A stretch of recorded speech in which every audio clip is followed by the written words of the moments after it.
Hello friends, in this video I will present my second chapter from the series Literary Pearls, and the chapter is entitled as Andrew Marvell as a Nature Poet.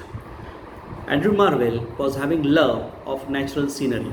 Marvell wrote his essentially poetic works at Nun Appleton, Lord Fairfax country residence, where he lived from 1650 to 1652.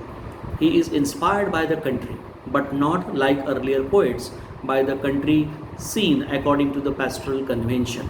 Instead of treating a landscape as a starting point of historical or moral reflections, Marvell indulged far more in the happy contemplation of natural scenery.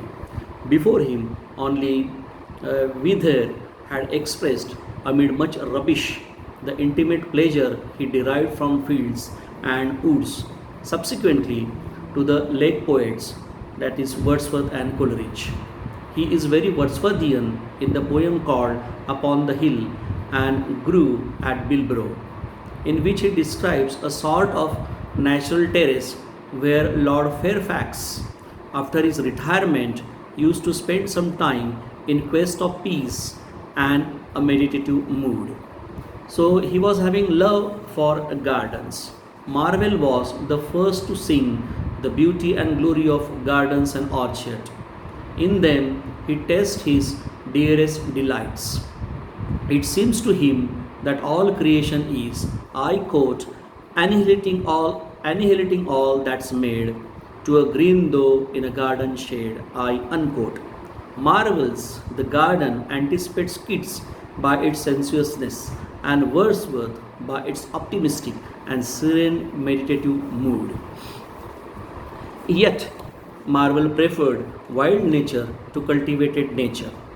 It is in the spirit of charming Perdita in Shakespeare's The Winter's Tale that Marvell protests in the Moor against gardens, against artificial gardening process, grafting, budding and selection.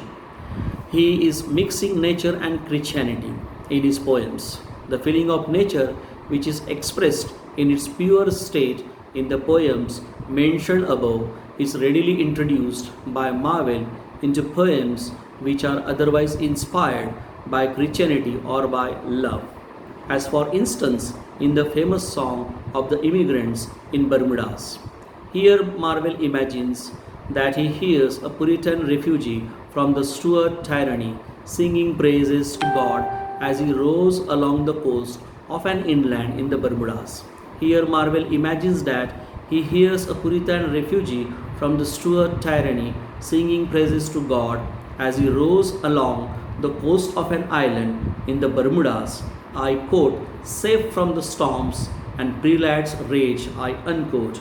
Again I quote, he hangs in shades the orange bright, like golden lamps in green night, and does in the pomegranate's close jewels more rich than Ormus shows, I unquote.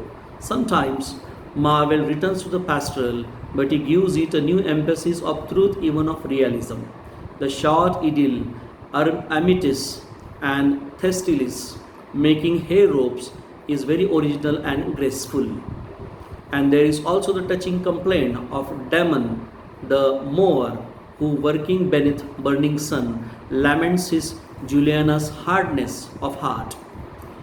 Marvell's attitude to nature and the great ode. Marvell was among the first of English poets to fill the charm of nature with romantic intensity and at the same time with scrupulous realism. The bulk of his nature poetry was written between his 29th and his 31st years, while he was living in a country seclusion at Nun Appleton as tutor to the young daughter of Lord Fairfax, who was commander-in-chief of the parliamentary forces opposing King Charles I. The principal record of these 2 years of poetic life is long poem entitled Upon Appleton House. Besides this, the most beautiful of his country poems are perhaps The Garden and the Moor to the Glowworms. In these and his delicate little dialogues, he links himself with the pastoral school of Spenser, In other places, especially in the lines to his Five Mistress, he shows the influence of John Donne.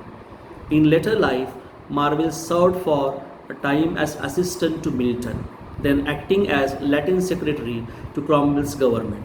He helped Milton in his blindness, aided him to escape from his pursuers at the restoration, and watched with mingled admiration and awe the progress of Paradise Lost, which began about 1658 to take shape after 20 years' delay.